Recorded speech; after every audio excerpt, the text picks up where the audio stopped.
Fiction হান্টের সমস্ত গল্প শুনতে এক্ষুনি সাবস্ক্রাইব করো আমাদের ইউটিউব চ্যানেলকে। বেল আইকনে ক্লিক করতে ভুলো না সমস্ত গল্পের আপডেট ও নোটিফিকেশনের জন্য। নমস্কার, আমি সায়ন্তন। তোমরা শুনছো ফিকশন হান্ট। আজ তোমরা শুনবে সুলেখিকা সোহিনী অধিকারীর লেখা একটি ভয়ের গল্প, ডাইনির আক্রোশ। আজকের গল্পের সূত্রধার ও গল্প পাঠে আমি সায়ন্তন। শুনতে থাকো আজকের ফিকশন হান্টের বিশেষ নিবেদন, সোহিনী অধিকারীর লেখা ডাইনির আক্রোশ।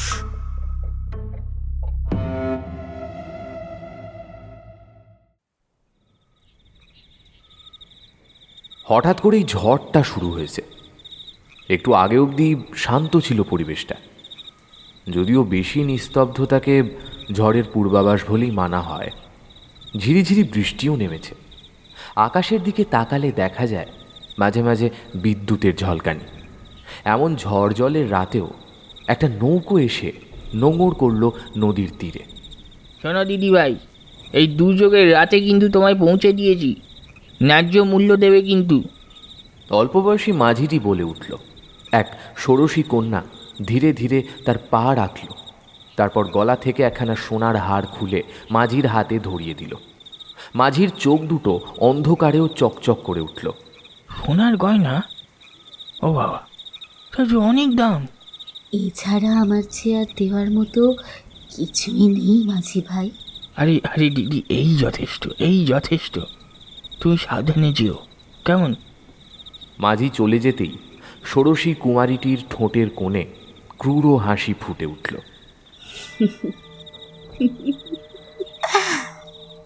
এতদিন আমাকে আসতে দাওনি আমার কুলে। অনেক বছর ধরে অপেক্ষা করেছি এই দিনটার জন্য। আজ অবশেষে সেই তিথিটি এসেছে। এবারে আমার প্রতিশোধ পূর্ণ হবে। নদীর চর ঘেঁষে হেঁটে চলেছে মেয়েটি। ধীরে ধীরে ওর অবয়বটি মিলিয়ে গেল জঙ্গলে। গিন্নিমা এত কাজ করে না, কত দেরি হয়ে গেল বলতো বেরোতে বেরোতে। আর আকাশের অবস্থা দেখ, এই শীতকালেও এমন বাজ বিদ্যুৎ সহযোগে বৃষ্টি নামে। কি অদ্ভুত বাবা। যা বলেছিস, গিন্নিমার বাড়ির পুজো আর খেটে মরবো আমরা? আমাদের কি আর কোনো কাজ নেই বলতো? আমি ঠিক করে ফেলেছি, পরের মাস থেকে আর এদিকে কাজে আসবো না। কিন্তু এত শীত পড়েছে এবার, তার উপরে বৃষ্টি থামার নামই নিচ্ছে না রে। সব বড় অশুভ লক্ষণ। তাও মাঘ মাসে বৃষ্টি হলে একটা কথা ছিল। দুজন বউ নিজেদের মধ্যে কথা বলতে বলতে ফিরছে। শোঁ শোঁ করে হাওয়া বইছে, তাই গলার স্বর একটু উঁচু করেই কথা বলতে হচ্ছে ওদের। আচ্ছা, আমি তাহলে যাই, বুঝলে? তুমি সাবধানে ফিরো। একজন বউ চলে গেল, সামনেই তার বাড়ি। আরেকজনও ফেরার পথ ধরল। এতক্ষণ বউটা খেয়াল করেনি কেউ ওর পিছু পিছু আসছে। হঠাৎ একটা মিষ্টি গলার স্বরে বউটা থমকে গেল। তুমিও বুঝি ওই বড় বাড়িতেই কাজ করো? মেয়েটা জিজ্ঞেস করল। বউটা পেছনে ফিরে দেখল একটি লাল শাড়ি পরিহিতা মেয়ে দাঁড়িয়ে আছে। ওর সিথি ভর্তি টকটকে লাল সিঁদুর, পায়ে চওড়া করে পরা আলতা, হাতে শাঁখা পলা আর কাঁচের চুড়িতে ভর্তি। ঠিক যেন নতুন বউ, সদ্য বিয়ে হয়েছে। হ্যাঁ, তা কাজ করি বটে, কিন্তু তুমি কে হে? তোমাকে তো আগে কখনো দেখিনি। বউটি বলল। মেয়েটি খিলখিল করে হেসে উঠল। বউটির হাড় হিম হয়ে গেল সেই হাসি শুনে। মেয়েটি বলল, আমিও আগে ওই বড় বাড়িতেই কাজ করতাম, তবে তারপরে বিয়ে হয়ে গেল কি না, তাই অন্য গায়ে চলে গেলাম। আজ এসেছিলাম গিন্নিমার সাথে দেখা করব বলে। পথে দেখলাম তোমরা ওই বাড়ির কথাই বলছো। বউটির গলা শুকিয়ে এলো।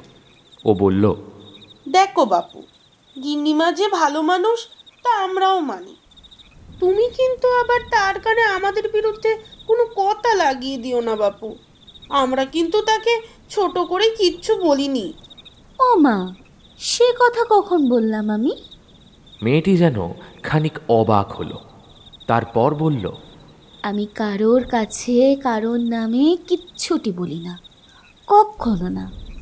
অন্ধকারে পথ হারিয়ে ফেলেছিলাম, তাই তোমাদের রাস্তা জিজ্ঞেস করব বলে ভাবছিলাম। তোমরা একটু বলে দিতে পারবে এখান থেকে ডাইনে যাব না বাই? আসলে অনেক কাল আগে এসেছিলাম তো। অনেক কাল আগে? তোমাকে দেখে তো মনে হচ্ছে এই কদিন হলো বিয়ে হয়েছে। এখনো তো সিঁদুরের রং উজ্জ্বল। এখনই বাপের গ্রামের পথ চিনতে পারছো না? বউটা বেজায় অবাক হয়ে জিজ্ঞেস করলো। মেয়েটা আবার একইভাবে হেসে উঠল। সে কথা আর জিজ্ঞেস করো না। বিয়ে আসলেই অনেক বছর আগে হয়েছে। তবে কি বলো তো, বিয়ের পরপরই তো গায়ে আগুনটা লাগলো।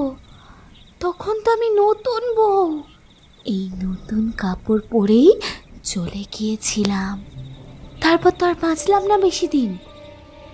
46 বছর পরেও আমাকে দেখতে সেই নতুন বউয়ের মতোই লাগে। কি বললে তুমি? 46 বছর? গায়ে আগুন লেগে মরে গেছিলে? তবে তুমি কে গা? বউটি কাঁপা কাঁপা গলায় প্রশ্ন করল। মেয়েটা তখনও খিলখিল করে হেসে চলেছে। ওরে বাবা রে, এই কার পাল্লায় পড়লাম আমি! বাঁচাও গো কেউ, এ আমার ঘাড় মটকে দেবে রে বাবা।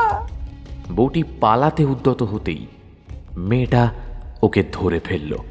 কোথায় পালাবি?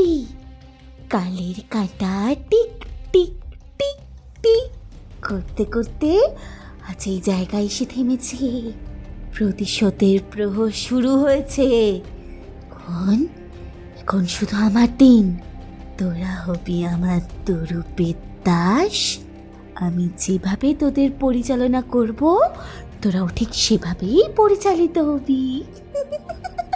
আমিও দেখি দেখি ওই বড় বাড়ির গিন্নি কি উপায় নিজের রক্তকে রক্ষা করে। কুন্তলা পরে আবার আমার রাত চলবে। যেভাবে যেভাবে আমাকে মেরে আমার সংসারটাকে তছনছ করে দিয়েছিল ওই বড় বাড়ির গিন্নি, ঠিক সেইভাবে ওর সংসারকেও আমি ধ্বংস করে দেব। দেখি দেখি দেখি দেখি দেখি আমায় কে আটকায়।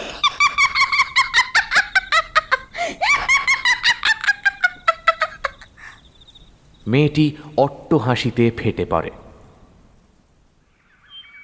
শ্রীষা, এই শ্রীষা, এখনো তোর ঘুম ভাঙলো না? বেড়াতে এসে পড়ে পড়ে কে ঘুমায় রে? মায়ের ডাকে বিরক্ত হয়ে তৃষা বলল, এই এলো গ্রামে কেই বা বেড়াতে আসে গোমা? তাও আবার এই শীতের ছুটিতে কলকাতায় না থেকে এই অজপাড়া গায়ে নিয়ে এলো। এখানে তো 5টা বাজতে না বাজতেই সন্ধে নেমে আসে, সাথেই হাড় কাঁপানো শীত। একটু যদি শান্তি করে ঘুমোতে টুকু পারি। সারা জীবন তো শহরেই কাটিয়ে দিলি, গ্রামে যে এত সুন্দর একটা বাড়ি আছে তা না এলে জানতে পারতি। এখন তাড়াতাড়ি ওঠ দেখি, দিদা কাঠখোলায় বাদাম ভেজেছে, মুড়ির সাথে খেয়ে দেখ। নীলিমা দেবী চলে যেতেই পুনরায় ঘাড় গোঁজ করে বসে থাকে তৃষা। ফোনটা হাতে নিয়ে দেখে নেটওয়ার্কের তথৈবচ অবস্থা। ধুর, এরম ভালো লাগে নাকি? এত বছরে তো কেউ এখানে আসার কথা বলেনি। এইবার যেই শীতটা পড়লো অমনি মায়ের মনে হলো এই বিচ্ছিরি গ্রামটায় আসার কথা। কিছুই তো নেই এখানে। মনে মনে বিরক্ত হয়ে বলে উঠল তৃষা। এই দি ভাই, তুই এখনো ঘরে বসে আছিস? মা না তোকে ডাকলো? চল না, নিচে সবাই কত গল্প করছে। অহনাকে ঘরে আসতে দেখেই উঠে বসল সে। অহনা তৃষার থেকে মাত্র বছর 2 ছোট, ক্লাস 11-এ পড়ে। তৃষার মতো শান্তশিষ্ট নয়, বরং একটু ছটফটে, সবার সাথে মিশে যেতে পারে খুব সহজেই। তাই তৃষার মতো ওর একঘেয়ে লাগছে না, সবার সাথে বকবক করে দিব্যি কাটিয়ে দিচ্ছে সময়টা। এই দি ভাই, কি এত ভাবছিস বলতো? তৃষাকে হাত দিয়ে আলতো ঠেলা মারল অহনা। আচ্ছা অনু, একটা কথা বল। এই যে এখানে এত নিস্তব্ধ পরিবেশ, বাইরে ঝিঝি পোকার ডাক, এমন ঠান্ডা, ভূতেরা তো এমন জায়গাতেই থাকে, তাই না? তৃষা স্থির কণ্ঠে জিজ্ঞেস করল। উফ দি ভাই, তোর আবার শুরু হয়ে গেল তাই না? আচ্ছা, তুই কি ভূত প্রেতের বাইরে কখনো কিছু ভাবতে পারিস না? কেন, গল্পের বইতে পড়িসনি?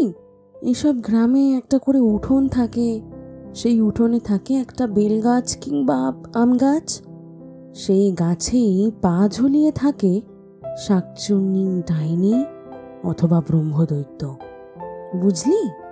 তৃষার কথা শুনে মুচকি হেসে অহনা বলল, তোর এইসব গবেষণাপত্র তুই পরে পড়ে শোনাবি। এখন চল, মা আমাকে পাঠিয়েছে তোকে নিয়ে যাওয়ার জন্য। অহনা এক প্রকার টানতে টানতে তৃষাকে নিয়ে গেল। তৃষার মামার বাড়ি এই অজ গ্রাম কুন্তলাপুরে। আজ অবধি কখনো এই গ্রামে আসেনি তৃষা। এমনিতে ঘুরতে ভালোবাসলেও বন্ধু কিংবা আত্মীয়দের সাথে মিশতে মোটেও স্বাচ্ছন্দ্য বোধ করে না সে। নিজের মতো করে থাকতেই বেশি পছন্দ করে। তাই হঠাৎ করে এত লোকজনের মাঝে সে বেশ অস্বস্তি বোধ করছে। তৃষা নিচে নামতেই একজন বয়স্ক ভদ্রমহিলা ওর হাত ধরে এক প্রকার টেনে নিয়ে গিয়ে নিজের পাশে বসালো। দিদি ভাই, এতক্ষণে নিচে নামলে তবে? শোনো, এখানে তো তুমি নতুন, তাই বলছি বেশি একা একা থেকো না। এত বড় বাড়িতে ভয় লাগবে তো। ইনি তৃষার দিদা সৌদামিনী দেবী। ওনার কথা শুনে আলতো হাসল সে। বলল, আমার তো একা থাকতে ভয় লাগে না দিদুন। তবুও একা থাকবে না। গ্রামের বাড়ি কত বছরের পুরনো জানো? এসব জায়গায় একদম একা একা থাকতে নেই। আর এভাবে চুল ছেড়ে রাখবে না, তেনাদের খারাপ দৃষ্টি পড়তে পারে। এখানে এত বেশি নিয়মের ঘটা দেখে বড় বিরক্ত লাগছে তৃষার। এটা একটা কথা হলো? ও একা একা থাকবে না দোকা থাকবে, চুল খুলে রাখবে না বেঁধে রাখবে, এসব তোর ব্যক্তিগত ব্যাপার। কিন্তু মুখের ওপরে কিছুই বলতে পারল না। কেবল মনে হলো সৌদামিনী দেবী যা বললেন তার পেছনে নিশ্চয়ই কোনো বড় কারণ আছে। চুলটা বেঁধে তৃষা বলল, তোমরা এত পুরনো বাড়িতে কি করে থাকো গো? খুব বেশি লোক তো নেই, তোমাদের একা একা লাগে না? প্রশ্নটা খুব একটা নিরর্থক নয়। এত বড় দোতলা বাড়ি, অথচ মানুষ বলতে কেবল সৌদামিনী দেবী, তার এক ছেলে, ছেলের বউ আর তাদের 2 মেয়ে। অথচ বাড়িতে ঘর এতগুলো। তৃষার মামি অপর্ণা দেবী হেসে বললেন, সে আমাদের থাকতে থাকতে অভ্যেস হয়ে গেছে। এখন আর শহরের জল হাওয়া সহ্য হবে না। তুমিও 2 দিন থাকো, দেখবে তোমারও মন বসে গেছে। আর মন বসা, এখান থেকে যেতে পারলে বাঁচি। কোথায় কলকাতার জমজমাট বড়দিন, আর কোথায় ধেরধেরে কুন্তলাপুর। মনে মনে বলে উঠল তৃষা। তৃষা সাইকোলজি নিয়ে পড়ছে ফার্স্ট ইয়ার। এখানে না আসতে হলে দিব্যি বন্ধুদের সাথে ঘুরতে পারত। ও এখনও বুঝতে পারছে না যে কুন্তলাপুরের নাম ও এত বছরে একটিবারও শোনেনি। সেখানেই কেন নীলিমা দেবী ওদের নিয়ে এলেন, আর বাবাই বা এলো না কেন? এই অনু, তোর ভালো লাগছে এখানে? আলতো স্বরে জিজ্ঞেস করল তৃষা। হ্যাঁ, এখানে সবাই কত গল্প করছে। তুই ওরকম পেঁচার মতো বসে না থেকে সবার সাথে কথা বলে দেখ না, তোরও ভালোই লাগবে। কাঁধ ঝাঁকালো অহনা। ধুর, আমার একটুও ভালো লাগছে না, আমি গেলাম নিজের ঘরে। এই বলে ওপরে চলে গেল সে। তৃষা চলে যেতেই সৌদামিনী দেবী মেয়েকে উদ্দেশ্য করে বললেন, নীলু, তুই মেয়েদের না আনলেই পারতি। ওরা শহরের মেয়ে, আমাদের নিয়ম মানবে না। বড় দিদি ভাই কোনো বিপদে না পড়ে। এইখানে তো সত্যি কেউ আসে না। নীলিমা দেবী দীর্ঘশ্বাস ফেলে বললেন, শ্রীকে এখানেই আসতে হতো মা। এটাই ওর ভবিতব্য। এখান থেকেই ওর নতুন জীবনের সূচনা হবে। তুমি চিন্তা করো না মা, ওকে আমি ঠিক চোখে চোখে রাখবো। তৃষা ঘরে আসতেই শিরশিরে শীত অনুভব করল। বাবা, এত ঠান্ডা পড়েছে! যখন গেলাম তখনও তো এত শীত ছিল না। আপন মনে কথাটা বলে বিছানায় গা এলিয়ে দিল তৃষা। চোখটা বুজে এসেছিল। হঠাৎ মনে হলো কেউ খুব শক্ত করে ওর হাত চেপে ধরেছে। ধরফর করে উঠে বসল সে। কে? মা? ঘরে আলো জ্বলছে। কাউকেই দেখতে পেল না, তবে ডান হাতের কবজিটায় এখনো বেশ ব্যথা করছে। হাতটার দিকে তাকাতেই চমকে উঠল সে। কেমন যেন কালশিটে পড়ে গেছে হাতটায়। যা বাবা, এ কি, এটা কি করে হলো? অবাক হয়ে সে নিজের হাতের দিকে তাকিয়ে থাকে। বড় অদ্ভুত লাগছে ওর। সত্যি কি আমার হাতটা কেউ চেপে ধরেছিল? ভয়ে গলাটা শুকিয়ে আসে শ্রীষার।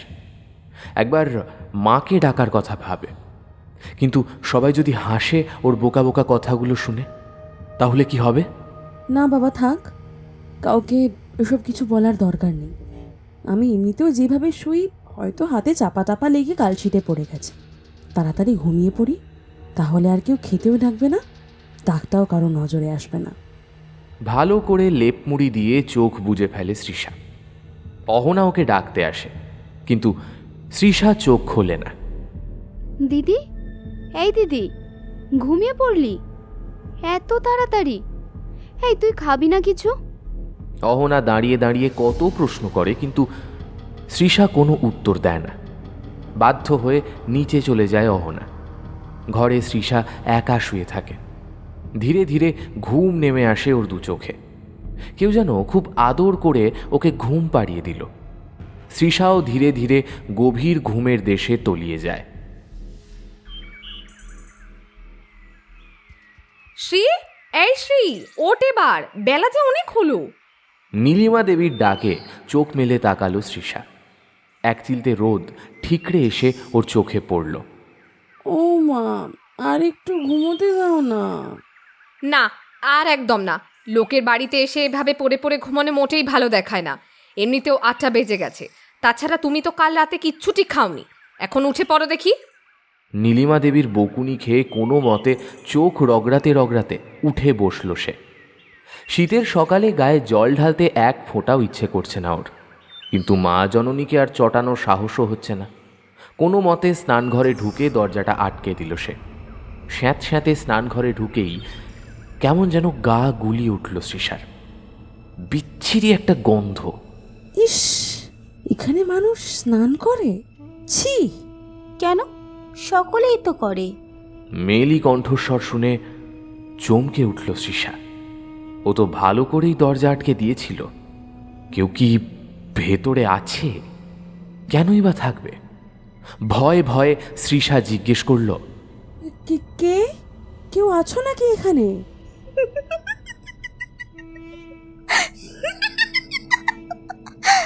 ভয় পেলে? একটা রিনরিনে হাসির ঝংকার ভেসে উঠল। আচ্ছা বেশ, তুমি স্নানটা সেরে ফেলো, আমি চলে যাচ্ছি।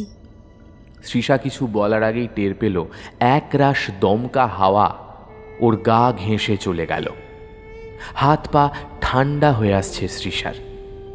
না না, আমি শুধু শুধুই ভয় পাচ্ছি।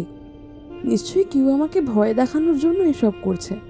কিন্তু এমন নোংরা প্র্যাঙ্ক কেউ কেন করবে আমার সাথে? মনে মনে বলে উঠল শ্রীষা। গায়ে কোনো মতে দুমক জল ঢেলে কাঁপতে কাঁপতে বেরিয়ে এলো। কি রে, স্নান হলো? আয় খেতে আয়, সবাই তোর জন্য অপেক্ষা করছে। নীলিমা দেবীর গলার আওয়াজ পেয়ে তার ধরে প্রাণ এলো। আচ্ছা মা, কেউ কি এসেছিল নাকি স্নানঘরের সামনে? তুমি বা বোন, কেউ? শ্রীষার কথা শুনে হাসলেন নীলিমা দেবী। তুই কি ভয় পেয়েছিস শ্রী? তুই স্নান করছিস, ওই সময় কে যাবে? শোন, দিনের বেলা তো কোনো ভয় নেই। তুই আয়, এবারে না খেলে তোর কিন্তু পিত্ত পড়বে পেটে। নীলিমা দেবী শ্রীষাকে নিয়ে চলে গেলেন। সে খেয়াল করল ওর মাথার একগাছি চুল মাটিতেই পড়েছিল, যা নিমেষে উধাও হয়ে গেল।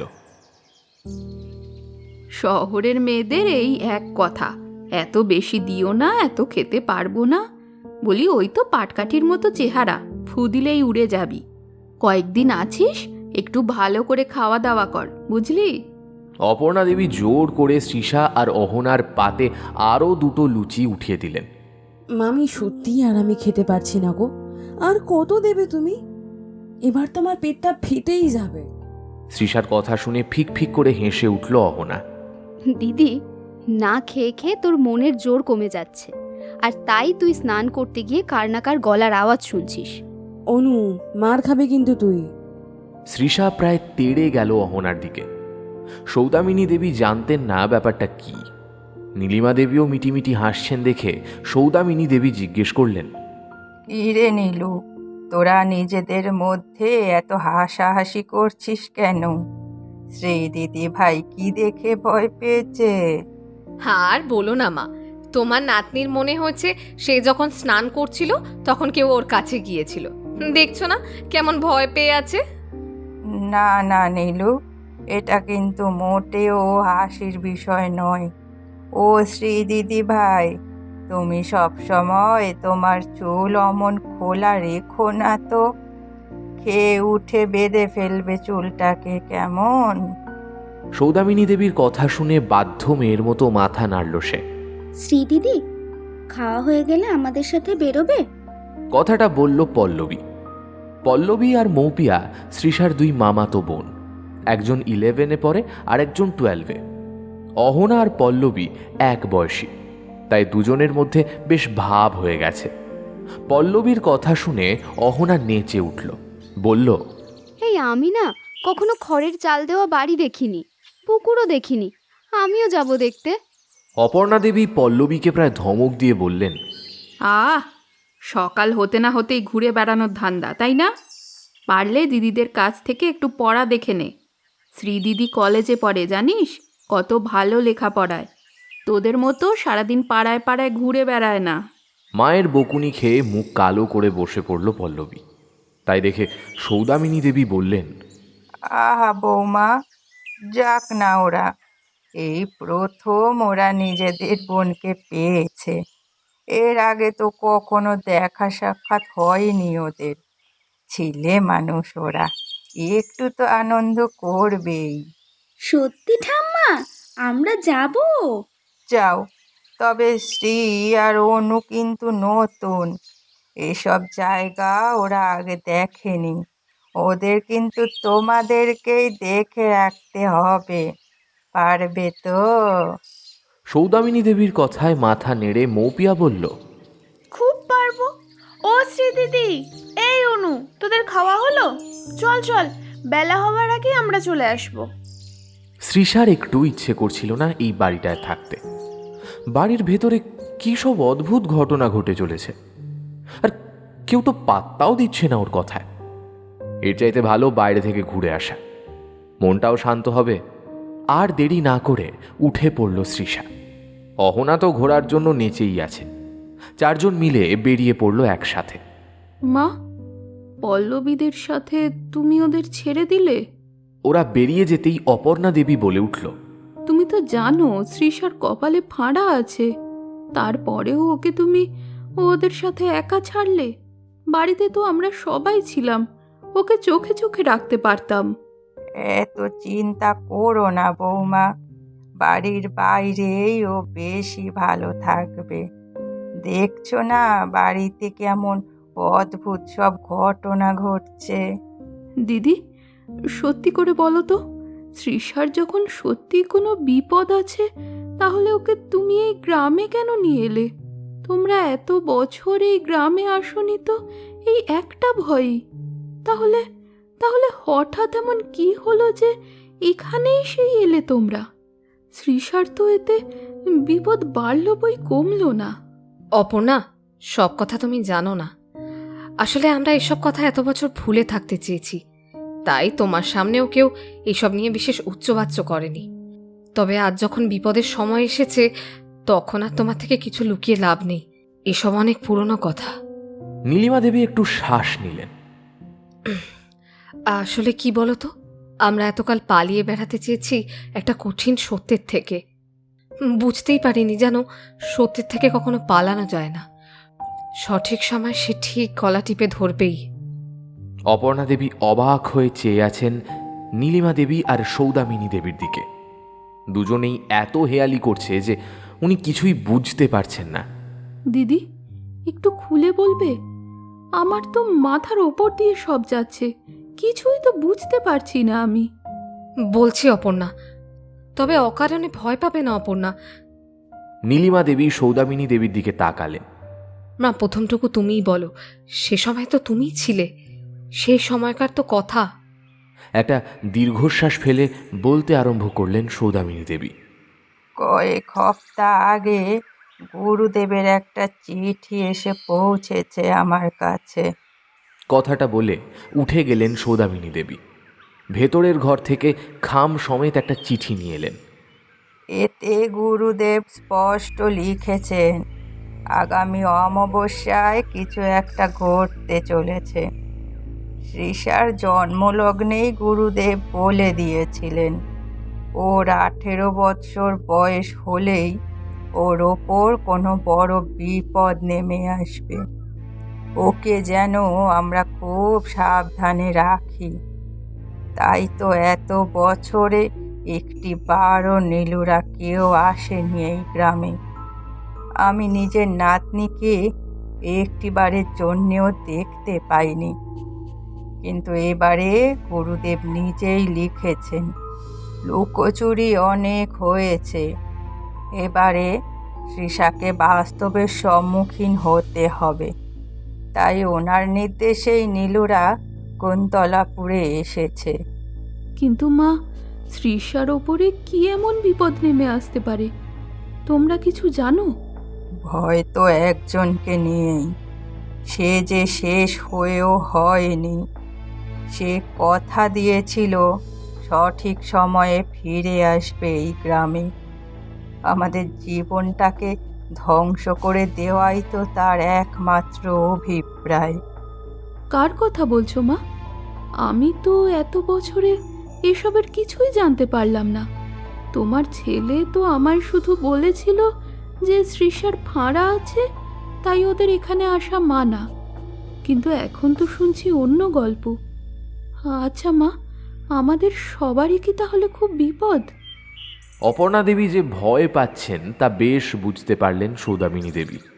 সেটাই স্বাভাবিক। অপর্ণা দেবীর নিজের 2 মেয়ে আছে, ওনার নিজের ভরা সংসার। তাই বাড়িতে কোনো বিপদ আসতে চলেছে শুনলে ওনার বুক কাঁপবে, এটাই তো স্বাভাবিক। তবু অপর্ণা দেবীকে নিশ্চিন্ত করার জন্য সৌদামিনী দেবী বললেন, বৌমা, তুমি কথায় কথায় বড্ড ভয় পাও। আচ্ছা, সেরকম যদি কোনো ভয়ের কারণ থাকতো তাহলে কি আমি তোমাকে বলতাম না? তোমার মেয়েরা বুঝি আমার নাতনি নয়, আমার বংশধর নয় ওরা? ওদের প্রতি আমারও একটা দায়িত্ব আছে, আমি জানি। আসলে সবটাই আমার দোষ। আমার একটা ভুলের কারণে আজ সবাইকে এমন ভয়ে ততস্থ হয়ে থাকতে হচ্ছে। দীর্ঘশ্বাস ফেললেন সৌদামিনী দেবী। অতীতের পাতা উল্টাতে গেলেই যে ওনার নিঃশ্বাস ভারী হয়ে আসে। সৃষা দিদি, ওই দেখো, ওই যে নদীটা বয়ে চলেছে, ওটার নাম খেয়ালি। আমরা তো যে কোনো উৎসব কিংবা পার্বণে ওই নদীতেই স্নান করি। মৌপিয়ার কথা শুনে অহনা নেচে উঠল। ও মৌদি, আমিও নদীতে স্নান করব। অহনা বায়না ধরল। মৌপিয়া ইতস্তত করে বলল, তুই তুই কি আগে কখনো স্নান করেছিস নদীতে? অহনা উৎসাহিত হয়ে কিছু বলতে যাচ্ছিল, তার আগেই তৃষা এক ধমক দিয়ে বলল, অনু, এত ছটফট করিস কেন বলতো? সাঁতার কাটতে জানিস তুই? কোনোদিন শিখেছিস? দেখতে পাচ্ছিস না কত জল আছে? পেটে বিদ্যে নেই, অথচ ভাবখানা এমন যেন জলে ছেড়ে দিলে ইংলিশ চ্যানেল পার করে আসবেন। তৃষার বকুনি খেয়ে একটা পাথরের চাঁইয়ের ওপর মুখ চুন করে বসে পড়ল অহনা। গাল ফুলিয়ে বলল, বেশ, কোথাও যাব না আমি। সব সময় শুধু আমাকে ধমকে চুপ করিয়ে দিস তুই। আর কখনো কথা বলবো না তোদের সাথে। খুব ভালো হবে, বেঁচে যাব সবাই আমরা। এমনিতেও তোর গলার রেডিও একবার বাজতে শুরু করলে আর থামতেই চায় না। আমি আর ঘুরবো না তোদের সাথে, আমি বাড়ি যাব। কোনো কথা নেই বার্তা নেই, অহনা দুমদাম করে পা ফেলে ফেরার পথ ধরল। অনু, একা একা যাস না। আরে যাস না রে একা একা, অনু। পল্লবী, মৌপিয়া দুজনেই ব্যস্ত হয়ে ছুটে গেল অহনার পেছনে। তৃষা ফিরবে ভেবেও ফিরল না। অহনা যে পাথরের চাঁইয়ের ওপর বসেছিল সেটার ওপরেই বসে পড়ল সে। কিছুটা দূরেই কুলকুল শব্দ করে খেয়ালি নদী বয়ে চলেছে। নদীর ওপারেও বোধহয় একটা গ্রাম আছে। চারপাশে কত গাছগাছালি, জঙ্গল। এমন দৃশ্য সত্যিই কখনো দেখেনি তৃষা। সুন্দর, চারিদিকে সুন্দর হাওয়া দিচ্ছে। চুলগুলো এতক্ষণ সৌদামিনী দেবীর কথা মেনে খোপা করে রেখেছিল তৃষা। এত সুন্দর হাওয়া বইছে দেখে চুলগুলো খুলে ফেলল। এত খোলামেলা পরিবেশ থাকতে ওই বাড়িটার মধ্যে দরজা বন্ধ করে কে থাকে? মা কেন যে আমায় ওই পুরনো বিশ্রী বাড়িটায় নিয়ে এলো? ওখানে থাকলেই মনে হয় যে মন খারাপ আমার পিছু নিয়েছে। না বাবা, বিকেলের আগে আমি আর কিছুতেই বাড়ি ফিরছি না। আপন মনে কথাগুলো বলে সামনের দিকে চেয়ে রইল তৃষা। তুমি এখানে একলা বসে কি করছো? হঠাৎ একটা মেয়ের গলার আওয়াজ পেয়ে চমকে উঠল তৃষা। পাশ ফিরে দেখল ওর বয়সী একটা মেয়ে দাঁড়িয়ে আছে, কিন্তু ওর পরনে শাড়ি, কত গয়না, সিঁথিতে সিঁদুর আছে। তুমি কে? আমার নাম কনক। আমি বোধহয় তোমার চেয়ে বয়সে ছোটই হব, অথচ দেখো তুমি কি সুন্দর নিজের ইচ্ছে মতো ঘুরে বেড়াতে পারছো। আর আমাকে শ্বাস নেওয়ার জন্য বরের অনুমতি নিতে হয়। এই বলে একটা দীর্ঘশ্বাস ফেলল কনক। কেন? তুমি এত তাড়াতাড়ি বিয়ে করেছো কেন? তুমি জানো না প্রাপ্তবয়স্ক হওয়ার আগে বিয়ে করাটা আইনের চোখে অপরাধ? কি যে বলো না দিদি, আমাদের মতো ঘরের মেয়েরা বিয়ে করে না, আমাদের বিয়ে হয়, আমাদের বিয়ে দেওয়া হয়। তোমার বর বুঝি তোমায় খুব কষ্ট দেয়? না না, স্বামীর নামে খারাপ কথা বলতে নেই, সে কিচ্ছু করেনি। আসলে আমি ভালো বউ হতে পারি না। কি আজে বাজে কথা বলছো বলো তো? তোমার উপর যদি কোনো অত্যাচার হয়ে থাকে তুমি পুলিশকে জানাও, পুলিশ ঠিক সাহায্য করবে তোমায়। এসব কথা বলতে নেই, চুপ করো। তাহলে তুমি কি চাও? কিচ্ছু না, তুমি আমার সাথে গল্প করবে? এখানে আমার একটাও বন্ধু নেই, কেউ কথা বলে না আমার সাথে। কেন? তুমি কারোর সঙ্গে ভাব করোনি? আসলে আমি কম বয়সে স্বামীকে খেয়েছি, আমি তো বিধবা, তাই কেউ কথা বলে না আমার সাথে। কনকের কথা শুনে থমকে গেল তৃষা। ওর সাজ পোশাক আরেকবার খুঁটিয়ে দেখল। তুমি বিধবা?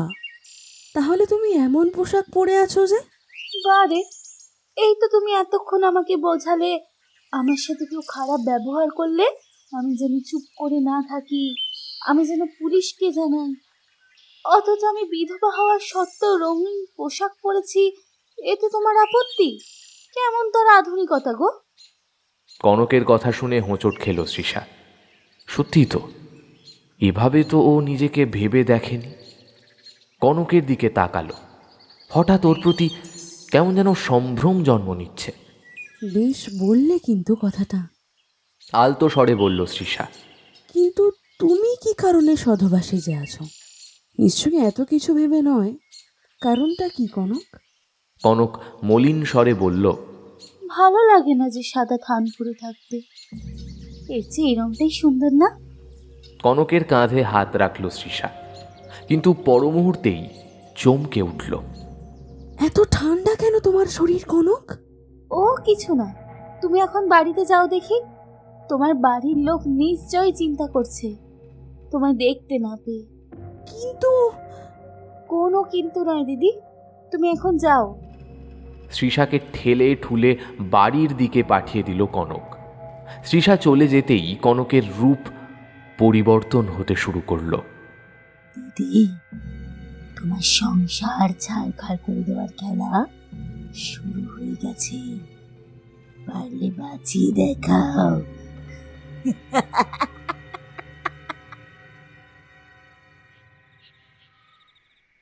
আমি দিদিভাইয়ের সাথে আর কোনো দিন কথা বলবো না, শুধু শুধু আমাকে বকে।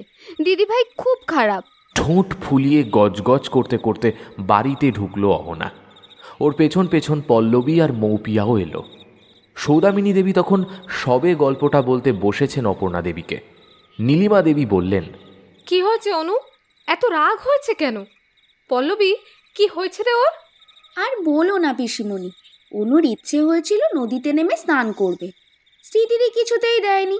আসলে অনু তো সাঁতার কাটতে পারে না, তাই ওর এত রাগ হয়েছে। পল্লবী বুঝিয়ে বলল। অহনা রীতিমতো হাত পা ছুঁড়ে বলল, কি হতো একটু নদীতে নামলে? আমি কি এতই ছোট যে নিজে নিজে কিচ্ছু করতে পারবো না? এই মেয়েটা, এত জেদ ভালো নয় কিন্তু। সে তো ঠিকই বলেছে, সাঁতার জানিস না, কোনোদিন জলে নামিসনি, কোন ভরসায় তোকে নদীতে নামতে দিই বলতো? নীলিমা দেবীও স্ত্রীর দিকে ঝোল টেনে কথা বলছেন দেখে রাগ করে বসে রইল অহনা। অনু আর রাগ করে না, যা দিদির সঙ্গে ভাব করে নে। সৌদামিনী দেবীর কথা শুনে এদিক ওদিক চেয়ে দেখল অহনা। মা, দিদি ভাই কোথায়? সে কি, শ্রীষা আসেনি তোদের সাথে? নীলিমা দেবী উতলা হয়ে উঠলেন। মৌপিয়া ইতস্তত করে বলল, আসলে অনু এমনভাবে ছুটে আসলো, আমরা ওর পিছু পিছুই আসলাম। আমি তো ভাবলাম শ্রীদিও আমাদের সাথে এসেছে। নীলিমা দেবী অহনার দিকে রাগত দৃষ্টিতে তাকালেন। এত কিসের রাগ বলতো তোর অনু? তুই একবারও ভাবলি না অচেনা জায়গায় তোর দিদিটা হারিয়ে যেতে পারে? ও তো তোর ভালোর কথা ভেবেই বকেছিল। অহনা ফুঁপিয়ে ফুঁপিয়ে কেঁদে উঠল। দিদি যে একেবারে হারিয়ে যাবে ও তো ভাবতেই পারেনি। এখন কেঁদে কি হবে? পারলে যা, গিয়ে খোঁজ একটু শ্রীষাকে। নীলিমা দেবী প্রচণ্ড রেগে গেছেন দেখে মৌপিয়া বলল, পিসিমণি, তুমি চিন্তা করো না, আমি এখনই দেখছি। শ্রীষাদি নিশ্চয়ই কাছে পিঠে কোথাও আছে। পল্লবী আর মৌপিয়া বেরোনোর আগেই ঘেমে এনে একাকার হয়ে ভেতরে এলো শ্রীষা। কি হয়েছে মা? অনু ওভাবে কাঁদছে কেন? নীলিমা দেবী শ্রীষাকে দেখে ছুটে এলেন। শ্রীষা, কোথায় ছিলি এতক্ষণ তুই? আচ্ছা, আমাদের কি দুশ্চিন্তা হয় না? এত দেরি হলো কেন ফিরতে? নীলিমা দেবী শ্রীষার কাঁধ ধরে ঝাঁকালেন। শ্রীষা মনে মনে ভাবল, অচেনা কারোর সঙ্গে কথা বলেছি শুনলে মা খুব বকবে। না না, অত কিছু বলার দরকার নেই। আলতো হেসে শ্রীষা বলল, আরে ওরা এমন জোর ছুট লাগালো, আমি কি অত জোরে আসতে পারি নাকি? তাছাড়া অনু যেমন চটে গেছে আমার উপরে। শ্রীষা কথাটা শেষ করার আগেই অহনা এসে ওকে জড়িয়ে ধরল। তুই হারিয়ে যাবি জানলে আমি কখনো রাগ করে চলে আসতাম না দিদি ভাই। অহনার মাথায় হাত রাখল শ্রীষা। পাগলি মেয়ে কোথাকার, এভাবে ফ্যাঁচ ফ্যাঁচ করে কেউ কাঁদে? কে বলেছে আমি হারিয়ে গেছি? এই দেখ, সশরীরে তোর সামনে দাঁড়িয়ে আছি। শ্রীষা অহনার মাথায় হাত বুলিয়ে দিতেই অহনার কান্নার দমক কমে এলো। সৌদামিনী দেবী বললেন, যাক বাবা, ঘরের মেয়ে ভালোই ভালোই ঘরে ফিরে এসেছে, এই ঢের। ও শ্রী দিদি ভাই, যাও যাও, হাত মুখ ধুয়ে নাও। বাকিরাও যাও, বাইরে থেকে এসেছো, কাপড় পাল্টে ফেলো। চারজন মিলে চলে যেতেই নীলিমা দেবী বললেন, আমার কিন্তু বেশ ভয় ভয় করছে। গুরুদেব কবে আসবেন বলো তো? আমাদের তো 7 তাড়াতাড়ি ডেকে নিলেন, এখনও যে ওনার কোনো পাত্তাই নেই। উনি তো আবার ফোন ব্যবহার করেন না যে চট করে কথা বলা যাবে। ওনার সাথে যোগাযোগ করা মানেই সেই কাশিতে চিঠি পাঠানো। আমার তো কেমন পাগল পাগল লাগছে। গুরুদেব ঠিক সময়েই ডেকেছেন নীলু, এই সময়েই তো ঘটনাটা ঘটেছিল। উনিও নিশ্চয়ই আসবেন, তবে একটু সময় লাগবে। তুই এত উতলা হোস না। সৌদামিনী দেবী মেয়েকে আশ্বস্ত করার বৃথা চেষ্টা করলেন। মায়ের মন যে মানতে চায় না। অহনা, পল্লবী আর মৌপিয়া নিজেদের মতো করে গল্প করছে পাশের ঘরে। নিজের ঘরে একাই বসে আছে শ্রীষা। ও এখনও কনকের কথা ভেবে চলেছে। মেয়েটার স্বামী মারা গেছে, তবুও কেন সধবার বেশে থাকে মেয়েটা?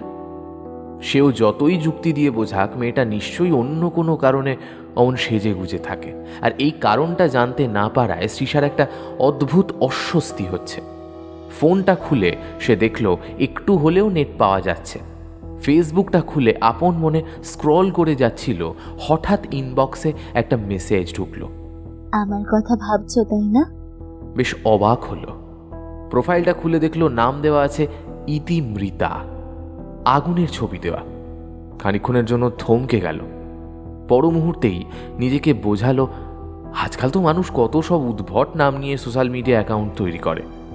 এও নিশ্চয়ই তাদের মধ্যেই একজন হবে। বেশি না ভেবে অ্যাকাউন্টটাকে ধরে ব্লক করে দিল সে। এসব উটকো লোকের সাথে কথা বলার কোনো প্রয়োজন নেই। তাছাড়া কি অদ্ভুত মেসেজ করেছিল, চেনে না জানে না, সে হঠাৎ কেন ওর কথা মনে করতে যাবে? নেটটা সবে অফ করতে যাবে এমন সময় আবার সেই একই অ্যাকাউন্ট থেকে মেসেজ এলো শ্রীষার ফোনে। ব্লক করে দিলে যে? ব্লক করলে কি আড়াল করা যায়? আমি তো তোমার কাছেই আছি। মেসেজটা পড়ে একটু ভয় পেল তৃষা। কোনো বাজে লোকের পাল্লায় পড়ল না তো? ভয় ভয়ে টাইপ করলো। আপনি কে?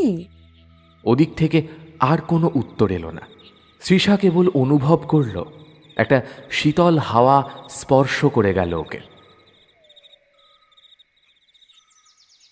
অপর্ণা দেবী আর নীলিমা দেবী দুপুরের খাবারের আয়োজন করেছিলেন। অপর্ণা দেবীর স্বামী আপাতত শহরে গেছে।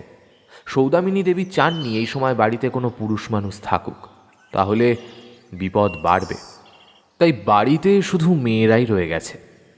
যদিও অপর্ণা দেবীর এখন মনে হচ্ছে ওনার মেয়ে দুটোকেও কিছুদিনের জন্য বাবার সাথে শহরে পাঠিয়ে দিলেই ভালো হতো। সৌদামিনী দেবী উঠোনের দিকে চেয়ে বসে আছেন। হঠাৎ একটা বউ হন্তদন্ত হয়ে ভেতরে এলো। গিন্নিমা, ও গিন্নিমা, বড় বিপদে পড়ে এসেছি গো তোমার কাছে। বউটিকে দেখে চিনতে অসুবিধা হলো না সৌদামিনী দেবীর। ওনার বাড়িতে এসে বহুবার বউটি কাজ করে গেছে। বিন্দি, তুই? এই তো 1 সপ্তাহ আগে বাড়িতে পুজো ছিল, তুই কাজ করে গেলি। এখন আবার কি হলো? আর বলো না গো, আমার মরদ হঠাৎ করেই শহরে গেছে কি একটা কাজে। তুমি তো জানোই আমার বাড়ি একেবারে ওই নদীর ধারের শেষ প্রান্তে। একা কি করে থাকি বলো তো? 2টো রাত তোমার বাড়ির দাওয়ায় শুতে দেবে? ঘরে সব কাজ আমি করে দিব গো। উফ, কি যে করিস না তুই। আচ্ছা বেশ, সে না হয় থাক, কিন্তু আমার মেয়ে আর নাতনি এসেছে, ওদের খেয়াল রাখবি।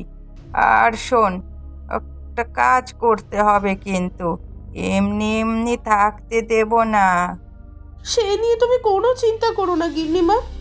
তুমি তো জানোই আমি জুতো সেলাই থেকে চণ্ডীপাঠ সব কাজ পারি। এখন কিছু করতে হবে? আমার নাতনিদের এই শরবতের গেলাস দিয়ে আয় তো। দুপুরে খেতে এখনো দেরি আছে, ততক্ষণ কি ওরা খালি পেটে থাকবে? গিন্নিমা, আমি এক্ষুনি যাচ্ছি। এই বলে বিন্দি সৌদামিনীর পায়ের কাছে গ্যাঁট হয়ে বসে পড়ল। তোমার শরবত। তৃষা প্রথমে বিন্দিকে দেখে একটু চমকে গেল। ও এখনো মেসেজের ট্রমাটার থেকে বেরিয়ে আসতে পারেনি। তুমি তুমি কে? তৃষা জিজ্ঞেস করল। বিন্দি হেসে বলল, আরে এত ভয় পাচ্ছ কেন? আমি কাজ করতে এসেছি গো এ বাড়িতে। গিন্নিমা বলেছে তোমাকে এই শরবতটুকু খাইয়ে দিতে। নাও দেখি, খেয়ে নাও, তারপর আমাকে আবার অন্য কাজে যেতে হবে গা। বিন্দির কথা বলার ধরন দেখে তৃষার মনে হলো এভাবে ও আগেও কাউকে কথা বলতে শুনেছে। শরবতটা খেতে খেতে তৃষা বলল, তোমার নাম কি গো? বিন্দি। তৃষা সবটুকু শরবত খেয়ে গ্লাসটা বিন্দির হাতে ধরিয়ে দিল। বিন্দিও চলে গেল। তারপরেই হঠাৎ তৃষার ফোনটা ভাইব্রেট করে উঠল। কি গো, এত কাছ থেকে দেখেও চিনতে পারলে না? তুমি আমাকে বন্ধু ভাবতে পারছো না, তাই না? মেসেজটা পড়ে থমকে গেল তৃষা। কে এভাবে মেসেজ করে চলেছে? ভয় ভয়ে তৃষা লিখল, কে তুমি? প্লিজ বলো, আমাকে চেনো তুমি? উত্তর দাও। সঠিক সময় তোমার সামনে আসবো আমি, তখন আমাকে সহ্য করতে পারবে তো? মেসেজটা পড়ে থম মেরে বসে রইল সে। একভাবে নিজের ঘরে পায়চারি করে চলেছে তৃষা। ও পারছে না, পাগল পাগল লাগছে ওর, শরীর অস্থির হয়ে উঠছে। এখানে আসার পর থেকে এসব কি চলছে কিচ্ছু বুঝতে পারছে না। ফোনে এমন সব মেসেজ আসছে, কেউ যেন ওর উপর সবটুকু নজর রাখছে। পাশের ঘর থেকে আর অহনাদের কথাও ভেসে আসছে না, হয়তো নিচে খেতে গেছে। তৃষা আগেই বলে দিয়েছে শরবত খেয়ে ওর পেট ভরে গেছে, ও আর দুপুরে খাবে না। এখানে কিছু তো আছেই। আমি নিশ্চয়ই মানসিক রোগী নই যে অকারণে এই ঘটনাগুলোকে হ্যালুসিনেট করব। সাইকোলজি বলে মানুষ তখন কোনো কিছুকে হ্যালুসিনেট করে যখন সে সেটা পেতে চায়। আমি ভূতের গল্প পড়েছি ঠিকই, আমার একটা অবসেশন আছে এই লেখাগুলোর প্রতি, কিন্তু আমি তো কখনো ভূত দেখতে চাইনি, অথবা কোনো অলৌকিক ঘটনার সম্মুখীন হতে চাইনি, তাহলে কেন আমার সঙ্গে এসব ঘটনা ঘটছে? নিশ্চয়ই এর পিছনে কোনো না কোনো কারণ আছে। বিড়বিড় করে এই কথাগুলোই বলে চলেছে তৃষা। হঠাৎ একটা হিমশীতল কণ্ঠস্বর ওর কানের কাছে বলে উঠল, কারণ তো আছে, কারণ তো অবশ্যই আছে। যা দেখছ, যা শুনছ, সবটাই যে সত্যি।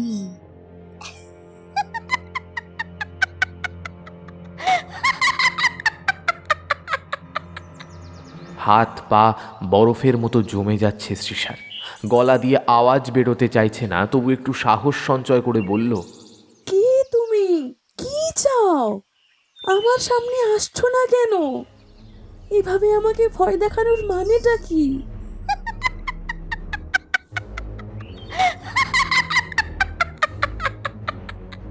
সারা ঘর অট্ট হাসিতে ভরে গেল। তৃষা ধপ করে বিছানায় বসে পড়ল। কে কে হাসছে?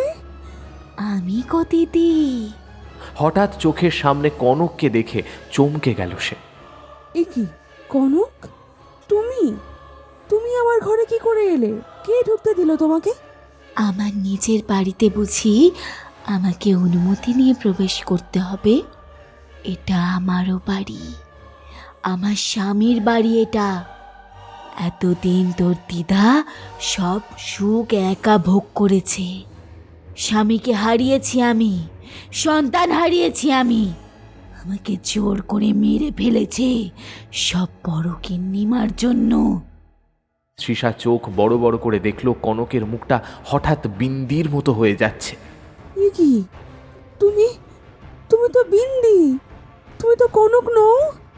আবার হাসলো কনক, বলল, একটা শরীরের প্রয়োজন ছিল, তাই বিন্দির শরীর ধরে নিয়েছি। না না না, ওর কোনো ক্ষতি আমি করব না। কাজ শেষ হলেই ওকে আমি মুক্তি দেব। কিন্তু তুমি নিজেকে কি করে বাঁচাবে সীসা দিদিমণি? তৃষা হঠাৎ অনেকটা শক্তি সঞ্চয় করে পেছন দিকে ছুট দিল। কনক পেছন থেকে হাত বাড়িয়ে ওকে টেনে ধরল। এত সহজে তো আমি তোমায় ছাড়বো না সীসা দিদি, মরতে তো তোমাকে হবেই হবেই। তৃষা চিৎকার করে উঠল, কে আছো? বাঁচাও বাঁচাও আমাকে, আমি মরে যাচ্ছি, প্লিজ বাঁচাও। তৃষার চিৎকার শুনে সবাই ছুটে ওপরে এলো। ও কি শ্রী? নীলিমা দেবী মেয়েকে দেখে প্রায় অজ্ঞান হয়ে যাওয়ার অবস্থায়। তৃষা শূন্যে ঝুলছে। তৃষা চিৎকার করে বলল, মা মা আমাকে মেরে ফেলবে, মা মা আমাকে মেরে ফেলবে, মা আমাকে বাঁচাও, কনক কনক। কনক নামটা শুনেই থমকে গেলেন সৌদামিনী দেবী। ধপ করে ওখানে বসে পড়লেন। কনক, আমাকে শাস্তি দাও, কিন্তু আমার নাতনিকে ছেড়ে দাও। তৃষাকে ধপাস করে নিচে ফেলে দিল কনক। ধীরে ধীরে বিন্দির শরীর ধারণ করল। ও মা, বিন্দি তুই? সৌদামিনী দেবী অবাক হয়ে গেলেন। নীলিমা দেবী হিস হিসে কণ্ঠস্বরে বললেন, তোমায় বারবার বলেছিলাম মা, বাইরের কাউকে এখন ঢুকতে দিও না বাড়িতে। তুমি তোমার জেদ ছাড়তে পারলে না, তাই না? কনক আর কিছু করার আগেই তৃষা ছুটে গিয়ে নীলিমা দেবীকে জড়িয়ে ধরলেন। অহনা, পল্লবী, মৌপিয়া তিনজনই ভয় পেয়ে গেছে। অপর্ণা দেবী স্থির হয়ে গেছেন এমন দৃশ্য দেখে। তৃষা বলল, মা চলো চলো মা, এখান থেকে পালাতে হবে। কনক হেসে সৌদামিনী দেবীর উদ্দেশ্যে বললেন, দিদি, তুমি ওদের বলনি আমার হাত থেকে পালানো সম্ভব নয়? সকলে হঠাৎ অনুভব করলো বাড়িটা ভীষণভাবে কাঁপছে, ঠিক যেন ভূমিকম্প হচ্ছে বা তারও বেশি কিছু। সৌদামিনী দেবী আর কিছু বুঝে উঠতে পারলেন না, শুধু বললেন, সবাই এখান থেকে বেরো, না হলে ও শেষ করে দেবে সবাইকে। যে যেভাবে পারল ছুটল নিচের দিকে। সিঁড়ি দিয়ে নামা দায় বাড়িটা তখন থরথর করে কাঁপছে। কোনো মতে নিচে নেমে এলো সবাই। সদর দরজার দিকে ছুটে যেতেই ওরা অনুভব করলো দরজাটা কেউ বাইরে থেকে আটকে দিয়েছে। মা, ও মা, দরজাটা তো খুলছে না গো, খুলছে না দরজাটা। দিদি ভাই, তোমরা ভয় পেও না, কিচ্ছু হবে না। সৌদামিনী দেবী প্রবোধ দিলেন। নীলিমা দেবী আর অপর্ণা দেবী তখনও দরজাটাকে খোলার চেষ্টা করে চলেছেন। হঠাৎ কিভাবে যেন দরজাটা খুলে গেল। এক রাশ আলো সকলের চোখে মুখে এসে পড়ল। কি হচ্ছে এখানে? সে কি তার খেলা শুরু করে দিয়েছে? সৌদামিনী দেবী আগন্তুকের দিকে চেয়ে ভীষণ শান্তি পেলেন। রীতিমতো ওনার পায়ে আছড়ে পড়ে বললেন, গুরুদেব, আপনি এসেছেন, আমাদের বাঁচান গুরুদেব, আমাদের বাঁচান। সৌদামিনী, ওঠো, আমি বলছি ওঠো, আমি এসেছি তো, আমি দেখছি কি করা যায়। বিড়বিড় করে কোনো একটা মন্ত্র পড়লেন গুরুদেব। তার ফলে এই প্রচণ্ড কাঁপুনি বন্ধ হলো। গুরুদেব বললেন, যে করে হোক সবাই এখান থেকে বেরিয়ে মায়ের আশ্রয়ে যাও। সৌদামিনী দেবীরা বেরিয়ে যেতে যেতে শুনতে পেলেন কনকের প্রচণ্ড গর্জন। মা, মা আর চুপ করে থেকো না, সবটা খুলে বলো আমাদের, খুলে বলো সবটা। অপর্ণা দেবী কেঁদে ফেললেন। বাড়ির ভেতরে তখনও তাণ্ডব চলছে। গুরুদেব সঠিক সময়ে না এলে ওরা আজ আর বাঁচত না। গ্রামের কালী মন্দিরে সকলে মিলে আশ্রয় নিয়েছে। গুরুদেব বললেন, সৌদামিনী, চুপ করে থেকে আর বাপের বোঝা বাড়িও না, এবারে অন্তত সবটা বলো, না হলে নিজেই নিজেকে মুখ দেখাতে পারবে না। সৌদামিনী দেবী একটা দীর্ঘশ্বাস ফেললেন, তারপর ধরা গলায় বলতে আরম্ভ করলেন, তখন আমার বয়স মাত্র 17। এই বাড়িতে সবে বিয়ে করে এসেছি। তখনও জমিদারির রমরমা ছিল, বুঝলে তো বৌমা। আপন মনে বলে চলেছেন। অপর্ণা দেবী আর নীলিমা দেবী মন দিয়ে শুনছেন। এখন তো আর বাড়িতে লোকজনই নেই, তখন সারা বছর বাড়িতে লোকজন ভরে থাকতো, চাকর বাকরের কোনো কমতি ছিল না। আমি নতুন বউ, সবে হাতে হাতে কাজ শিখছি। শাশুড়ি খুড়িমা এদের ধমকও জুটেছে প্রতি পদে পদে। তাদের ধারণা বাপের বাড়ি থেকে আমায় কিছুই শিখিয়ে পাঠানো হয়নি। এই অবশ্য নতুন কিছু নয়, তখন প্রায় সব নতুন বউকেই এমন খোটা খেতে হতো। সেসব ছাড়ো, রাত হলে স্বামীর সোহাগ যখন পেতাম তখন সারা দিনের সব খোটা ভুলে যেতাম। আমার স্বামীরা ছিল 2 ভাই, আমার চেয়ে খানিক বড় এক দেওর ছিল, তার নাম ছিল প্রভাকর। ভারী আপন ভোলা মানুষ ছিল সে। জমিদারিতে এতটুকুও মন ছিল না। সেই কারণে বাবা মশাইয়ের কাছে প্রায়শই বকুনি খেতেন। আমার সাথে তার ভারী ভাব ছিল। বাইরে থেকে ঘুরে এসে কত কত গল্প বলতো সে। তার গল্পের মাধ্যমেই একটু একটু করে বাইরের জগৎটাকে চিনেছিলাম আমি। জেনেছিলাম ইংরেজদের অত্যাচারের কথা, শুনেছিলাম দেশবন্ধুদের গল্প। ঠাকুরপো প্রায় বলতো, আমি ভয় পেতাম, বলতাম ওসবের কোনো প্রয়োজন নেই। তুমিই তো বলো দেশের জন্য কত মানুষের প্রাণ যাচ্ছে, তোমার তেমন কিছু হলে আমাদের কি অবস্থা হবে বলো তো। আমি দেখেছিলাম আমার শ্বশুর শাশুড়ি সব সময় ভয়ে ভয়ে থাকতেন, কখন তাদের ছোট ছেলে কি অঘটন ঘটিয়ে ফেলে। আমার বড় কম বকাঝকা করেনি, কতবার বলেছিল ব্যবসায় যোগ দিতে, ঠাকুরপো শুনতো না। কোনো দিনও সে সেসব কথা কানেই নেয়নি। সে তো অর্ধেক দিনই বাড়িতে থাকতো না, কোথায় কোন আখড়ায় কোন মিছিলে চলে যেত, বাড়ি ফিরতো 3 দিন 4 দিন পরে। সেই ঠাকুরপো একদিন এক কাণ্ড বাঁধিয়ে বসলো। কথা নেই বার্তা নেই, কোথা থেকে একটা মেয়েকে বিয়ে করে আনলো। শুনলাম মেয়েটা নাকি বিধবা, তার নাম কনক। ছোট ছিলাম আমি, লোকে যা বলতো তাই বিশ্বাস করতাম। আমিও ধরেই নিয়েছিলাম যে মেয়ে বিধবা হওয়া সত্ত্বেও আবার বিয়ে করে, তার নিশ্চয় কোনো দোষ আছে। কেউ ঘরে তুলতেই চায়নি ওকে। সবাই বলেছিল এমন মেয়েকে ঘরে তুললে বাড়ির অকল্যাণ হবে। আমিও বলেছিলাম, যে মেয়ে একবার স্বামীকে খেয়ে আবার বিয়ের পিঁড়িতে বসে, তার নির্ঘাত চরিত্রে কোনো দোষ আছে। তৃষা অবাক হয়ে বলল, দিদুন, তুমি এমন কথা বলেছিলে? অনুতপ্ত কণ্ঠে সৌদামিনী দেবী বললেন, হ্যাঁ গো দিদি ভাই, কাঁচা বয়স আমার, আর সবার কথাকেই বেদ বাক্য মনে করতাম। নিজের বিচার ক্ষমতা ছিল না।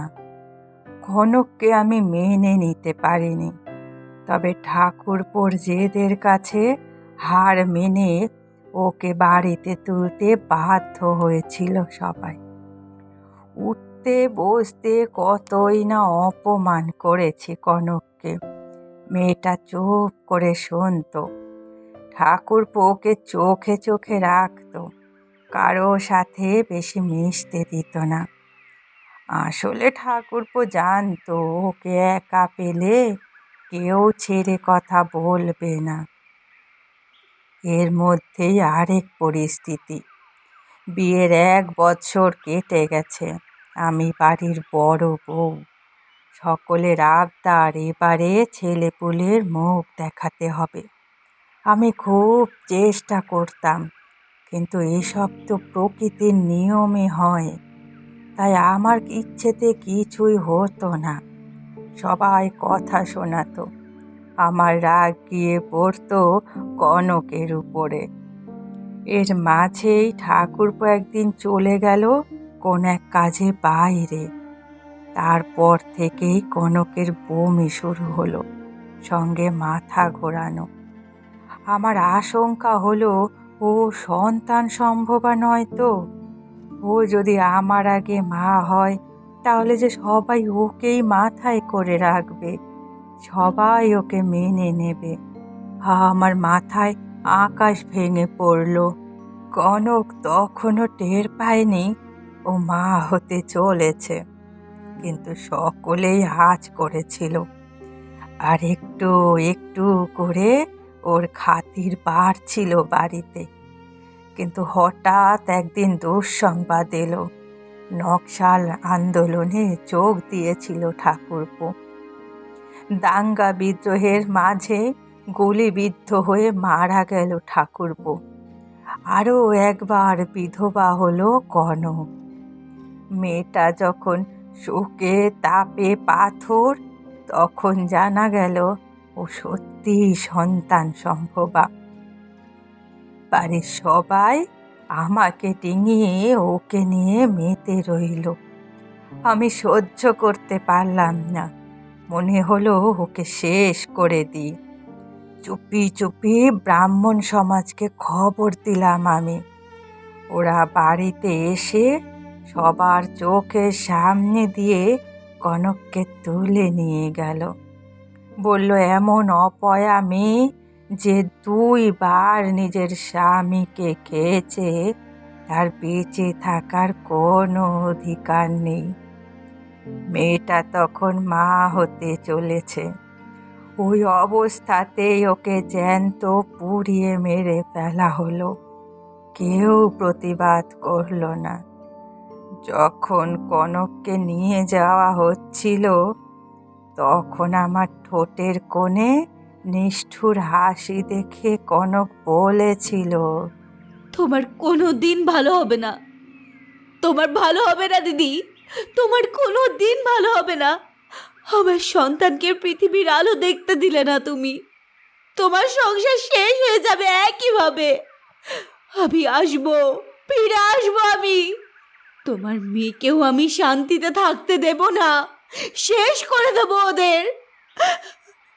কনক মারা যাওয়ার পরে গুরুদেব বড় করে পুজো করেছিলেন বাড়িতে, এই বংশের যেন কোনো ক্ষতি না হয়, তাই আগামী এক প্রজন্মকে সুরক্ষিত করতে সক্ষম হয়েছিলেন গুরুদেব। কিন্তু কনক প্রতিশোধ নিতে ফিরবে, তাই অভিশাপ এসে লাগলো এই প্রজন্মের উপরে। কনক সৃষা দিদি ভাইকেই বেছে নিয়েছিল নিজের প্রতিশোধের ঘটি হিসেবে। তার অবশ্য কারণ আছে। সৃষা দিদি ভাই আর কনকের জন্মলগ্ন মিলে যায় যে। সৃষা দিদি ভাই আর কনকের মধ্যে বড় বেশি মিল। ওর যে জন্মই হয়েছে কনকের খেলার পুতুল হবার জন্যে। দীর্ঘশ্বাস ফেললেন সৌদামিনী দেবী। বুকের ভেতরটা বড় ভারী হয়ে আসছে। তৃষা মুখটা বিকৃত করে বলল, ছি ছি দিদুন, ছি। নিজের স্বার্থের জন্য একটা মেয়ের জীবন তুমি এইভাবে শেষ করে দিলে। কনক তো তোমার কোনো ক্ষতি করেনি, তাহলে তুমি কি করে পারলে এমন একটা কাজ করতে? চুপ করে থেকো না দিদুন, বলো এটা কি করে করলে তুমি? অহনা বলল, আজ তোমার জন্য, শুধুমাত্র তোমার জন্য বিনা অপরাধে আমার দিদি ভাইটাকে এতটা ভুগতে হচ্ছে। আহ, কি হচ্ছে কি? ঠাম্মার সাথে কেউ এভাবে কথা বলে? চুপ কর তোরা। সৌদামিনী দেবী ওনাকে থামিয়ে বললেন, ওদের থামাবে না বৌমা, বলতে দাও ওদের। যা অপরাধ আমি করেছি তারপরে এইটুকু শাস্তি তো আমার প্রাপ্য। সারা জীবন দগদে দগদে বেঁচে আছি আমি। মনে হয়েছে আমার পাপের শাস্তি আমি পাবো না, অন্য কেউ পাবে, আমার সন্তানেরা পাবে।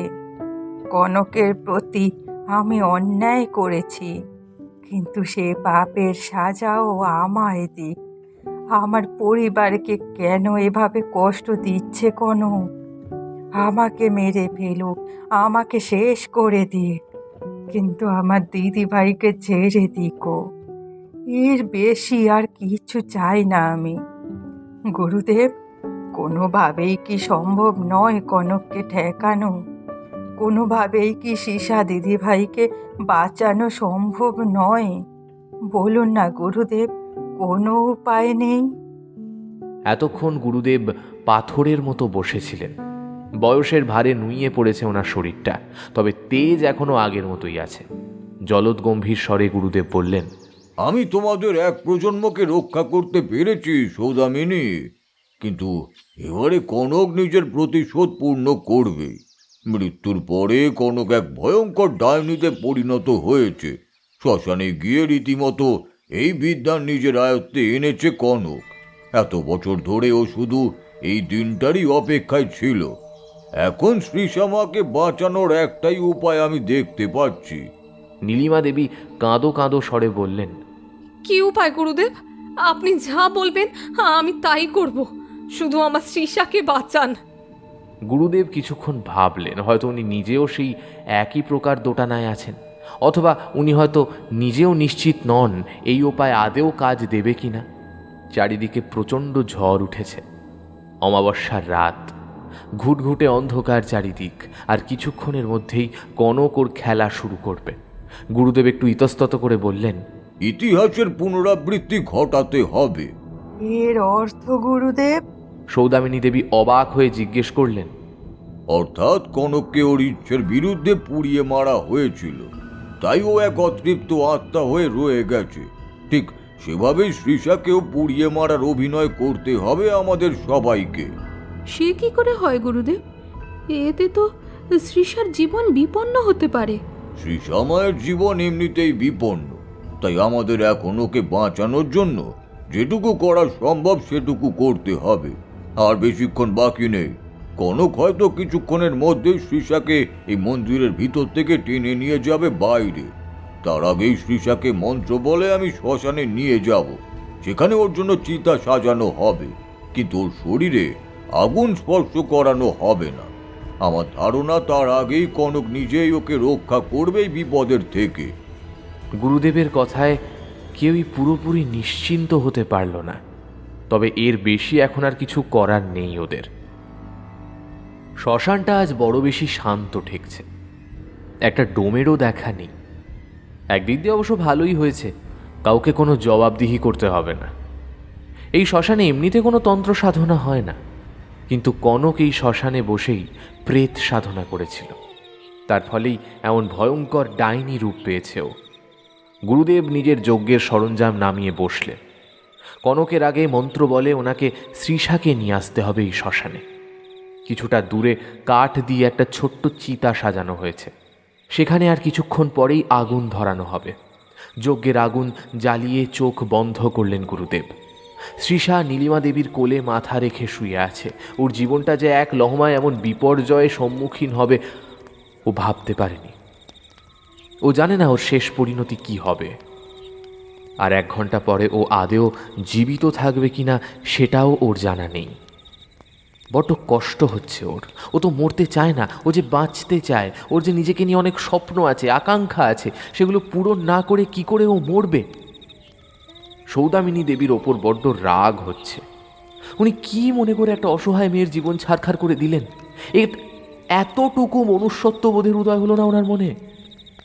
নীলিমা দেবী নিঃশব্দে কেঁদে চলেছেন। ওনার মেয়েটা আদেও বাঁচবে না মরবে কিচ্ছু জানেন না, শুধু এটুকু জানেন একটা চেষ্টা করতে হবে, হয় বাঁচবে নয় মরবে। মেয়ের কপালে আলতো করে চুম্বন এঁকে দিলেন নীলিমা দেবী। শ্রীমা, যাই হয়ে যাক, তোকে কিন্তু ফিরে আসতেই হবে, আমার জন্য ফিরে আসতে হবে। শ্রীষা কিছু বলল না, চুপচাপ মায়ের কোল ছেড়ে উঠে বসল। হঠাৎ মন্দিরের ঘণ্টাটা ঢং ঢং করে বেজে উঠল। শ্রীষার শরীরে একটা টান অনুভব করল। কেউ কি ওকে কোথাও নিয়ে যেতে চাইছে? মা, আমার বোধহয় যাওয়ার সময় হয়ে এসেছে। কথাটা ঠিকমতো শেষও করতে পারল না, তার আগেই ও ছুটতে আরম্ভ করলো। কোন দিকে যাচ্ছে ও জানে না, ওকে কেউ ছুটিয়ে নিয়ে চলেছে কোনো এক অজানা দিশায়। সৌদামিনী দেবী বললেন, ও তো শ্মশানের দিকে যাচ্ছে, তবে বুঝি গুরুদেব ডেকেছেন। চল, আমাদেরও যেতে হবে, ওকে একা ছাড়া যাবে না। এই বলে সৌদামিনী দেবী নীলিমা দেবীকে নিয়ে ছুটলেন। অপর্ণা দেবী মেয়েদের নিয়ে মন্দিরের ভেতর বসে রইলেন। ছুটতে ছুটতে শ্রীষা অনুভব করলো পেছন দিকেও কেউ ওকে টানছে। কেউ ফ্যাস ফ্যাসে গলায় বলে উঠল, আমাকে ফাঁকি দিয়ে কোথায় যাবি? কাঁদো কাঁদো স্বরে শ্রীষা বলে উঠল, আমি যেতে চাই না, বিশ্বাস করো, ওরা আমায় মেরে ফেলবে। আওয়াজটা মিলিয়ে গেল। সামনের দিকে ছুটে চলেছে শ্রীষা। গুরুদেব ততক্ষণে চিতায় আগুন ধরিয়ে দিয়েছেন। দূর থেকে উনি দেখতে পেলেন শ্রীষা আসছে, মনে মনে হাসলেন। শ্রীষা এসে গুরুদেবের পায়ে লুটিয়ে পড়ল। গুরুদেব শ্রীষার চুলের মুঠি ধরে ওকে টেনে তুললেন। তোর জন্যই ওই বাড়িতে এত সমস্যা, তোকে তো মরতেই হবে। আমার জন্য? আমি তো কিছুই করিনি। আমি মরবো না, কিছুতেই মরবো না। এটা তো কথা ছিল না গুরুদেব। এই চুপ! আপনি একটা ফ্রড। আপনাকে আমি পুলিশে দেব। শ্রীষা চিৎকার করে উঠল। গুরুদেব কোনো কথা না বলে শ্রীষার চুলের মুঠি ধরে টানতে টানতে ওকে নিয়ে যেতে লাগলেন চিতার কাছে। ঠিক যেভাবে অন্তঃসত্ত্বা কনককে টেনে হিঁচড়ে নিয়ে যাওয়া হয়েছিল, ওইভাবে নিয়ে যাওয়ার সময় কনকের পেটের সন্তানটা নষ্ট হয়ে গিয়েছিল। অঝরে রক্ত ঝরেছিল ভ্রূণ নষ্ট হয়ে যাওয়ার ফলে। এই অবস্থাতেও কনককে মাটিতে টেনে হেঁচড়ে নিয়ে যাওয়া হয়েছিল। দৃশ্যটা মনে পড়তেই চোখ বুজে ফেলে কনক। ও কি তবে একই কাজ করছে? একটা অসহায় মেয়ের জীবন শেষ করে ফেলছে। কেউ যেন কনকের কানে কানে বলল। থমকে গেল কনক। আর বেশিক্ষণ নেই, শ্রীষাকে এখনই আগুনে পুড়িয়ে ফেলবে গুরুদেব। শ্রীষা চিৎকার করে চলেছে। সত্যি তো, মেয়েটা বাঁচতে চায় কনকের মতো। কনক বিন্দির রূপ ছেড়ে নিজের আসল রূপে ফিরে আসে। এক পা করে এগিয়ে যায় আগুনের দিকে। গুরুদেবের হাতটা শক্ত করে ধরে কনক। ওর চোখ দুটো থেকে ঠিকরে আগুন ঝরছে। ছেড়ে দে ওকে। চিৎকার করে ওঠে কনক। গুরুদেব নিঃশব্দে মাথা নাড়লেন। কনক গুরুদেবের হাতটাকে মুচড়ে দিল। গুরুদেব ব্যথায় কাতড়ে উঠলেন। বড্ড যন্ত্রণা হচ্ছে। শ্রীষাও একদিকে ছিটকে পড়েছিল। তার কাঁধ দুটো শক্ত করে ধরল কনক। না, আজ ওকে দেখে ভয় লাগছে না, বরং অনেকখানি কষ্ট গলার কাছে দলা পাকিয়ে আসছে। আর্দ্র স্বরে সে বলল, তোকে কেন মারলাম না জানিস? কারণ তুই আমারই প্রতিচ্ছবি। তুই অনেকটা আমার মতোই। আমি চলে যাব, তোকে মুক্তি দিয়ে চলে যাব, কিন্তু তুই আমাকে কথা দে, আমি যেমন অসহায় ছিলাম তুই তেমন অসহায়ের মতো বাঁচবি না। দাপটের সাথে বাঁচবি, নিজের জোরে বাঁচবি। মনে রাখবি, তোর জীবনের উপর আর কারোর অধিকার নেই। তোর এই মুখ্য মেয়ে মানুষ দিদাকে বলবি সন্তান প্রসব করাটাই ওর একমাত্র কর্তব্য ছিল না, আরও অনেক কিছু করতে পারতো। এসব বিষয় নিয়ে প্রতিযোগিতা করতে যায় বলেই মেয়েরা সংসারের মেয়ে মানুষ হয়ে থাকে, মানুষ হতে পারে না।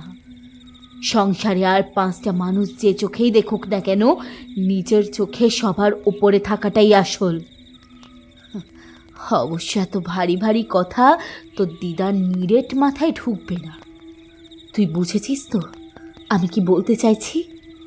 তাহলেই হবে, তুই বোঝ খালি। শ্রীষার 2 চোখ বেগ জল গড়িয়ে পড়ছে। অকারণে কেন এত কষ্ট হচ্ছে? না, এত কিছুর উত্তর সে জানে না। ও শুধু জানে ওর খুব কাছের কেউ হারিয়ে যাচ্ছে। ওকে মুক্তি দিয়ে সে পঞ্চভূতে বিলীন হয়ে যাচ্ছে। শ্রীষাকে ছেড়ে দিয়ে ধীরে ধীরে দূরে সরে যেতে লাগলো কনক। সে কিছু বুঝে ওঠার আগেই কনক যজ্ঞের আগুনে ঝাঁপ দিল। কনক! চিৎকার করে উঠল শ্রীষা। ওই আগুনে ঝাঁপ দিতে যাচ্ছিল সেও। নীলিমা দেবী ওকে আটকে নিলেন। কি করছিস শ্রী? ওটা আগুন, ওখানে কেউ ঝাঁপ দেয়।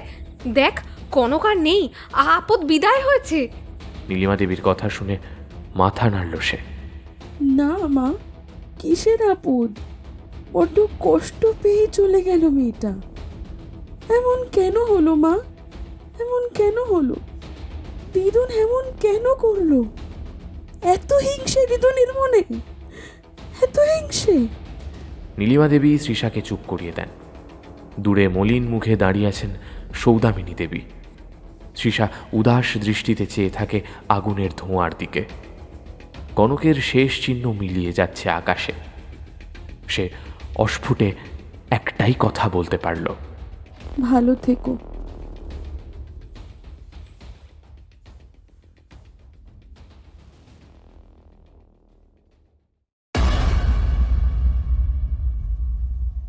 এতক্ষণ তোমরা শুনছিলে ডাইনির আক্রোশ। রচনা সোহিনী অধিকারী। গল্প পাঠ ও গল্পের সূত্রধারে আমি সায়ন্তন। অন্যান্য চরিত্রে আমার সাথে ছিল আর্য, তৃষা, সৃষ্টি, রুবিনা, মৌপিয়া, মোহর, পূজা, দেবস্মিতা, সঞ্চিতা, সোনিয়া, বুবাই। এই গল্পের নাট্যরূপ নির্মাণে ছিল দুর্বা। শব্দ সংযোজন, আবহ সঙ্গীত ও স্পেশাল এফেক্টসে ছিল রণজয়। এই গল্পের প্রচ্ছদ নির্মাণ করেছে শুভদীপ ব্যানার্জি। কেমন লাগলো আজকের গল্পটা? যদি আজকের গল্পটা তোমাদের ভালো লেগে থাকে অবশ্যই ভিডিওটিকে একটি লাইক করে দিও, চ্যানেলটা সাবস্ক্রাইব করে বেল আইকনে ক্লিক করে দিও সমস্ত গল্পের আপডেট ও নোটিফিকেশনের জন্য। আগামী পর্বে আবারও তোমাদের সাথে দেখা হবে আরও একটি নতুন রোমাঞ্চকর গল্পের সাথে। ততক্ষণ অবধি ভালো থাকো, সুস্থ থাকো, শুনতে থাকো ফিকশন হান্ট। দেখা হচ্ছে আগামী পর্বে। নমস্কার, শুভরাত্রি।